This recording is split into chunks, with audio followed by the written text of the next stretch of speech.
Dear students, अब हम unit 4 start कर रहे हैं। यूनिट 4 जो है हमारी वो टॉपिक है इसका मेमोरी। मेमोरी से रिलेटेड यहाँ पर हम सारी जो है उसको रीड करेंगे। और मेमोरी में सबसे पहला पॉइंट है मेमोरी हायरार्की की। मेमोरी की हायरार्की क्या है, किस किस टाइप की मेमोरीज की हम बात कर रहे हैं वो है। सेकेंड है, उसके बाद में है हमारा मेमोरी। मेन मेमोरी मीन्स जो आपके पास मेन मेमोरी है उसकी बात करेंगे, रैम और रोम की बात करेंगे, उनके आर्किटेक्चर की बात करेंगे। फिर है आपके पास कैशे मेमोरी, कैशे मेमोरी की बात करेंगे और वर्चुअल मेमोरी की। तो ये 4 टाइप्स की आपके पास मेमोरी है। मेमोरी हायरार्की में आ जाते हैं कि व्हाट इज मेमोरी हायरार्की। तो मेमोरी हायरार्की में हमारे पास जो है मेमोरी हायरार्की में हमारे पास सबसे पहले है मैग्नेटिक टेप।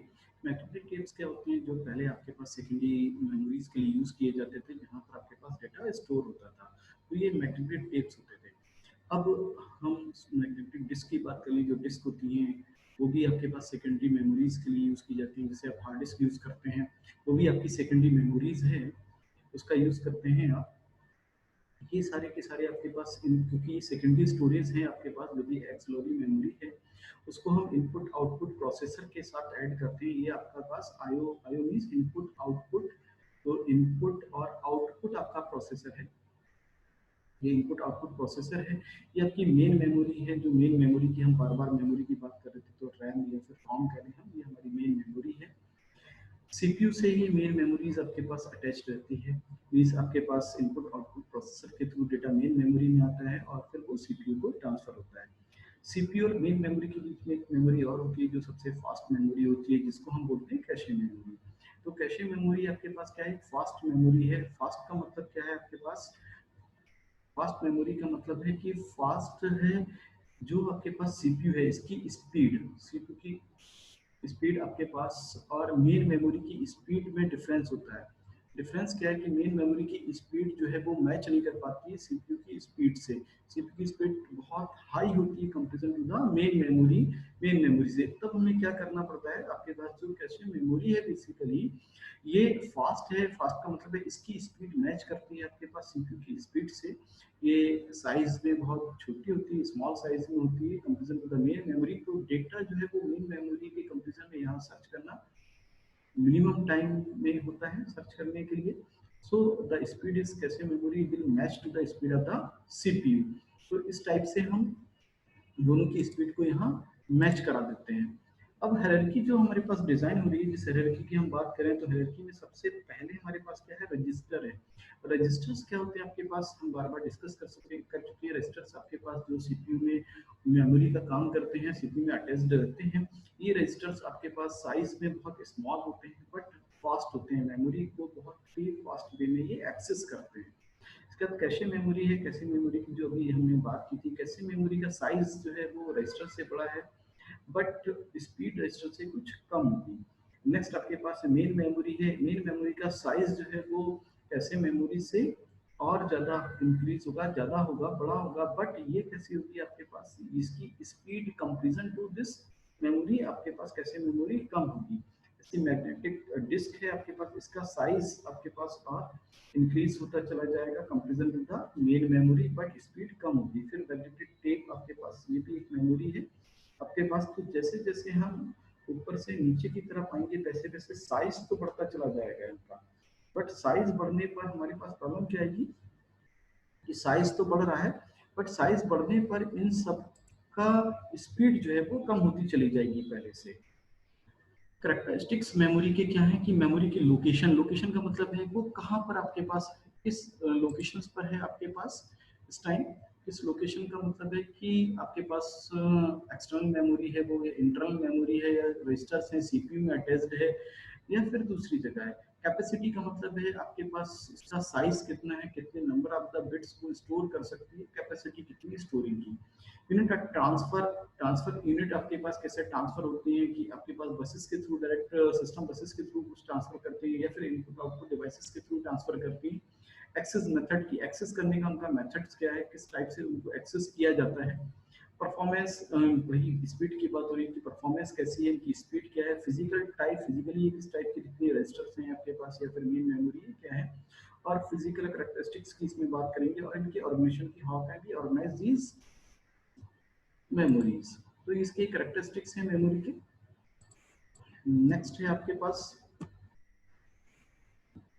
लोकेशन। लोकेशन की जो हमने बात की थी पहले, सबसे पहले करेक्टरिस्टिक्स में कि लोकेशन क्या है, तो लोकेशन में बात है सबसे पहला है सीपीयू। सीपीयू के अंदर रखेंगे या इंटरनल मेमोरी है कहीं पर, जैसे रैम है आपके पास, सीपीयू से बाहर है बट आपके पास इंटरनल मेमोरी ही है।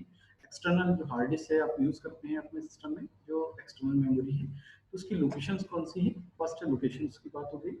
नेक्स्ट है कैपेसिटी की। कैपेसिटी अभी भी हमने कहा था कि number of the bits means जो बिट्स के वर्ड साइज होता है कि वर्ड का साइज कितना है। Natural unit of the organisation की जो नेचुरल यूनिट है वर्ड, उसका साइज कितने साइज के वर्ड्स इसमें स्टोर हो सकते हैं। दूसरा है नंबर ऑफ द वर्ड्स, हर एक वर्ड्स में कितने बिट्स होंगे या कितने बाइट होंगे, उन बाइट्स को ये स्टोर करेगी। तो यही मेमोरी की कैपेसिटी है। यूनिट ऑफ ट्रांसफर इंटरनल आपके पास usually govern by the data bus, जो मैंने कहा था इंटरनल मेमोरी है जो डेटा बस से आपकी गवर्न होती है।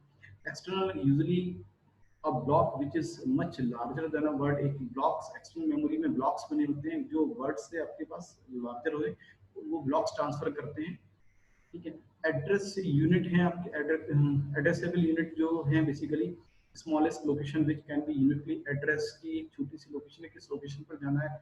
वर्ड इंटरनली ट्रांसफर किए जाते हैं यहाँ पर, और क्लस्टर बना के भी कि आपके पास जो हार्ड डिस्क है उस पर क्लस्टर बना के भी सेव कर सकते हैं हम एक्सटर्नल हार्ड डिस्क पर। एक्सेस का मेथड क्या है आपके पास, एक्सेस के मेथड्स में पहला है सीक्वेंशियल और फिर डायरेक्ट। सीक्वेंशियल क्या है, start at the beginning and read through it's order. ये सीक्वेंशियल, जैसे अपने सीक्वेंशियल में होता है कि स्टार्ट पॉइंट से, एक पॉइंट से स्टार्ट हुए और लास्ट तक इसको क्या करते चले गए आप, एक्सेस करते चले गए। तो एक ऑर्डर में आप सीधे चलते चले जाते हैं जिसको सीक्वेंशियल बोलते हैं। एक्सेस टाइम किस पर डिपेंड करता है, depend on location of the data and, ठीक है, प्रीवियस लोकेशन की। एक्सेस टाइम डिपेंड करेगा कि लोकेशन कहाँ है डेटा की और प्रीवियस लोकेशन उसकी क्या थी। ठीक है, कहाँ से कहाँ पर उसको मुझे ट्रांसफर करना है। ठीक है, जैसे टेप है, टेप से इंटरनल मेमोरी में लेके आना है। तो ये सारी चीजें भी एक्सेस मेथड में उसके टाइम पर डिपेंड होती है। डायरेक्ट डायरेक्ट जैसे एक्सेस, अब सीक्वेंशियल आप समझ गए होंगे, सीक्वेंशियल में क्या होता है कि एक एंड से शुरू हुआ और लास्ट तक गया, कहीं बीच में जहां मिल गया वहां पर उसको सर्च करते हैं। बट डायरेक्ट में ऐसा नहीं है। डायरेक्ट में क्या होता है, इंडिविजुअली ब्लॉक है यूनिकली एड्रेस की, जो ब्लॉक है उसी ब्लॉक पर जाएंगे आप, स्टार्टिंग से आपको सर्च करने की नीड नहीं है, मींस आपके एक्सेस टाइम कम लगेगा इसमें। एक्सेस टाइम इतना नहीं होगा जितना आप चाह रहे हैं। वहां पर एक्सेस टाइम आपके पास बढ़ जाता है सीक्वेंशियल में, क्योंकि एक जगह से दूसरी जगह तक आपको एक सीक्वेंस में बढ़ना है। बट डायरेक्ट में आपको सीक्वेंस में नहीं बढ़ना है, डायरेक्ट उसी ब्लॉक पर जाना है जहां पर आपके पास डेटा है। Access is by jumping to vicinity plus sequential search. तो आपके पास सीधा वहीं पहुंचना है, फिर आपको सीक्वेंशियल सर्च करना है। Access time depend on location and previous location, दोनों पर डिपेंड करता है। जैसे आपके पास डिस्क होगी हार्ड डिस्क, तो हार्ड डिस्क में आप एक लोकेशन पर जाके वहीं पर सर्च कर पाते हैं। डायरेक्ट एक ब्लॉक को एक्सेस करते हैं, उस ब्लॉक के अंदर जाते हैं, वहां वर्ड को एक्सेस करते हैं, तो ब्लॉक तक पहुंचना डायरेक्ट होता है। और ब्लॉक के अंदर जो हम पहुंचते हैं वहां पर क्या होता है आपके पास, फिर उसको सीक्वेंशियल सर्च किया जाता है। बट टेप में ऐसा नहीं होता, टेप में स्टार्टिंग से ही सीक्वेंशियल सर्च आपके पास लगी होती है। अगला है इसमें रैंडम मेथड। रैंडम क्या है, individually address identify location exactly, access time is depend on location और प्रीवियस एड्रेस। जैसे आपके पास रैम हो गया, रैम में रैंडमली आप वहीं पर पहुंचते हैं जहां पर आपके पास वर्ड पड़ा हुआ है, तो इसलिए रैम की स्पीड आपके पास हाई होती है कंपेरिजन टू द डिस्क और टेप। लास्ट है आपके पास यहाँ पर एसोसिएटिव। एसोसिएटिव क्या है, direct data is located by a comparison with content of a और पोर्शन ऑफ द स्टोर। ठीक है, तो इसमें क्या होता है कि जैसे अभी डिस्कस किया था हमने कैशे मेमोरी का, कैशे मेमोरी की स्पीड हाई होती है। हाई हाई का मतलब है आपके पास जो डेटा है डायरेक्ट वो आपके पास एक पर्टिकुलर लोकेशन पर डेटा होता है, वहाँ उसी लोकेशन से जैसे ही आपके पास सीपीयू को वो डेटा चाहिए होता है वो कैशे मेमोरी में जाता है, और कैशे मेमोरी में सीधा इसका साइज बहुत कम होता है तो सीधा उसको डेटा मिल जाता है। एसोसिएटिव यहाँ पर है, यहाँ उसको सर्च करने की नीड नहीं होती है कि वहाँ पर पहुंचे और वहाँ उस पर्टिकुलर लोकेशन पर सर्च करे, सीधा डेटा उसके पास मैप कर दिया जाता है। इसको हम बोलते हैं एसोसिएटिव। मेमोरी की हायरार्की में जो हमने यूज किया था, तो सबसे पहले रजिस्टर कहाँ होते हैं, रजिस्टर बेसिकली सीपीयू में होते हैं, जैसा आपको पता है, डिस्कस भी कर चुके हैं हम पिछले इंटरनल स्ट्रक्चर। इसके बाद है इंटरनल और मेन मेमोरी। आपके पास में include one or more level of the cache. Cache के आपके पास कई लेवल भी हो सकते हैं उसमें, जैसे रैम है आपके पास, ये इंटरनल मेमोरी ही है। या कैसे मेमोरी है। एक्सटर्नल जो आपके पास बैकिंग स्टोरेज है, जो हार्ड डिस्क होती है आपके पास, या फिर पेन ड्राइव्स होती हैं आपके पास, या टेप है मैग्नेटिक, या फिर डिस्क हो गई आपके पास, ये सारी जो है आपके पास एक्सटर्नल मेमोरी है। ये आपके पास इनका एक्सेस टाइम है सबका। कैश आपके पास कई हो सकती है सिस्टम में, तो जैसे रजिस्टर हो गया आपके पास, फिर कैश मेमोरी होगी आपके पास one, then level two main memory fixed आपके पास, डिस्क फिक्स कर दी आपके पास, ऑप्टिकल डिस्क होगी आपके पास, मैग्नेटिक टेप हो गया आपके पास। तो सिस्टम में जैसे जैसे ये लगी हुई सबका टाइम जो है वो गिवन है यहाँ पर। एक्सेस टाइम के अकॉर्डिंग आप देख रहे हैं यहाँ पर सबसे कम टाइम 1 नैनो सेकंड से लेकर 2 नैनो सेकंड रजिस्टर का है। कैश अगर फर्स्ट लेवल की है तो 3 से लेकर 10 नैनो सेकंड है, सेकंड लेवल की है तो 25 से 50 नैनो सेकंड। तो इस टाइप से आपके पास जैसे जैसे हायरार्की में हम नीचे साइड में बढ़ते चले जाएंगे, वैसे वैसे क्या होगा, इनका एक्सेस टाइम बढ़ता चला जाएगा। बट कॉस्ट अगर देखें हम, तो कॉस्ट आपके पास उतनी ही कम होती चली जाएगी। रजिस्टर की कॉस्ट सबसे हाई होती है, फिर कैसे मेमोरी। तो जैसे जैसे हम नीचे डायरेक्शंस में बढ़ेंगे, वैसे वैसे हमारे पास कॉस्ट क्या होगी, वो मिनिमम होती चली जाएगी, और स्टोरेज भी बढ़ता चला जाएगा। ठीक है। और ऑफलाइन पर भी हम काम कर सकते हैं। सिस्टम जब ऑन होगा तभी हम रजिस्टर और कैश मेमोरी और मेन मेमोरी में काम कर सकते हैं। बट ऑफलाइन में आपके पास जो डिस्क होगी, टेप है, डिस्क है, इन सब पर हम ऑफलाइन सिस्टम पर भी डेटा हमारे पास स्टोर रहता है, डेटा हमारा सेव ही रहेगा। परफॉर्मेंस की अगर बात करें तो एक्सेस टाइम जो है आपके पास एक होता है, परफॉर्मेंस हम निकालते हैं किसमें, एक्सेस टाइम में निकालते हैं। टाइम एक्सेस टाइम जो होता है, time between presenting the address and getting the valid data. कि हमारे पास जो टाइम है उसको हम प्रेजेंट कर रहे हैं, एड्रेस और डेटा, वैलिड डेटा हम लेकर आ रहे हैं, तो उसके बीच में जो टाइम है वो टाइम कहला रहा है आपके पास access time. Memory cycle time क्या है आपके पास, सेकंड जो परफॉर्मेंस को हम नोट करते हैं वो मेमोरी साइकिल टाइम भी है। Time may be required for the memory to recover before next access. Time may be required for the memory to recover before next access। next access से पहले आपके पास रिकवर करने के लिए जो टाइम है वो आपके पास मेमोरी साइकिल टाइम कहलाता है। Cycle time in excess plus recovery. Recovery का मतलब है आपके पास कि जो आपके पास नेक्स्ट इंस्ट्रक्शन एग्जीक्यूट होने के ऊपर आएगा उसका। ठीक है, तो that is recovery time. Transfer rate है आपके पास, next rate at which data can be move, जिस रेट से डेटा आप मूव करते हैं। तो आपके पास मेन हम निकालते हैं एक्सेस टाइम और ट्रांसफर रेट। एक्सेस टाइम आप समझ ही गए होंगे, या फिर मेमोरी साइकिल, एक साइकिल कंप्लीट होने में, मेमोरी डेटा फैच होने के लिए आया मेमोरी में, और मेमोरी ने डेटा वापस किया सीपीयू को, तो तब तक का पूरा एक साइकिल कहलाती है, जहां से आपके रिक्वेस्ट जनरेट होगी, फैच होगा, और वापस जाके सीपीयू के पास डेटा पहुंच जाएगा। That is called whole memory cycle. ठीक है, तो एक्सेस टाइम, मेमोरी साइकिल और ट्रांसफर रेट।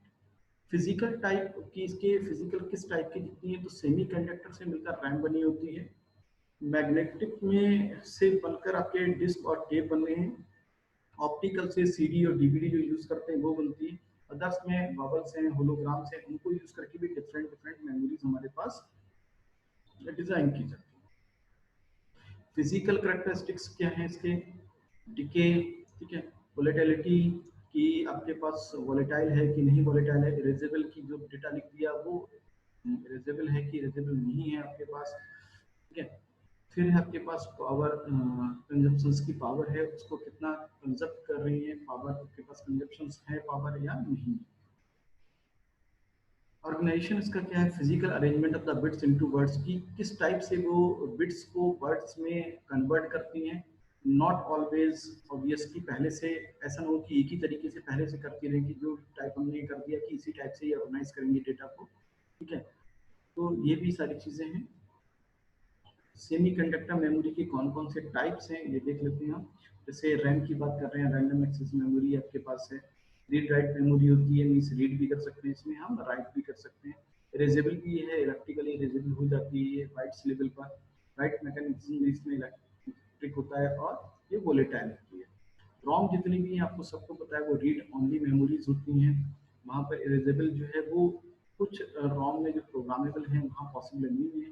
इरेजेबल रॉम एक अलग से बनाई जाती है, तो उसमें हम इरेज कर सकते हैं, हाई लेवल चिप पर उसको इरेज करते हैं हम। फ्लैश मेमोरी में भी हम कर सकते हैं। तो ये आपके पास मेमोरीज हैं। राइट मैकेनिज्म इलेक्ट्रिकली इसमें राइट करते हैं सारी जितनी भी रॉम है, एक केवल ओनली रोम को छोड़कर जहाँ पर मास्क लेवल से होता है, और ये सारी की सारी क्या है, नॉन वोलेटाइल है, ये पता ही है आपको। सेमीकंडक्टर, अगर हम मेमोरी की बात करें, जो रैम है आपके पास, ठीक है, तो ये क्या है आपके पास, read only random access memory होती है, रीड राइट ऑपरेशन अप्लाई हो जाते हैं, वोलेटाइल होती है, टेम्परेचर को भी स्टोर करती है, स्टैटिक और डायनेमिक दोनों तरीके से हो सकती है। रोम जो है आपके पास ये परमानेंट स्टोरेज होती है, नॉन वोलेटाइल होती है, माइक्रो प्रोग्रामिंग करके इसको बनाया जाता है, ठीक है, जो आगे अभी इसी यूनिट में हम देखेंगे।